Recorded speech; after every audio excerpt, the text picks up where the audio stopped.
वही उतरेंगे अभी जी। अब खान साहब नीचे उतरने वाले हैं। आप मेरा कैमरा आपको दिखा रहा है कि खान साहब की गाड़ी का गेट खुल चुका है और बिल्कुल हाई कोर्ट के सामने आप ये देख सकते हैं। ये खान साहब आ चुके हैं नीचे। अब ये खान साहब जा रहे हैं, आप देख सकते हैं हाई कोर्ट के अंदर। बेशुमार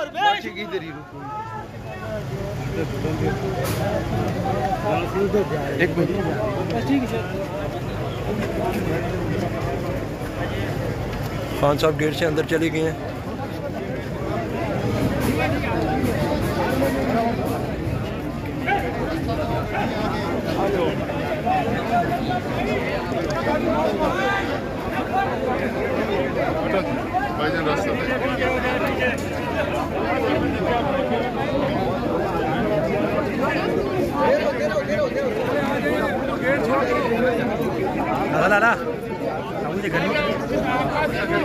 आप इमरान खान गेट के पास बिल्कुल गेट खुल चुका है। खान साहब अंदर दाखिल होने जा रहे हैं।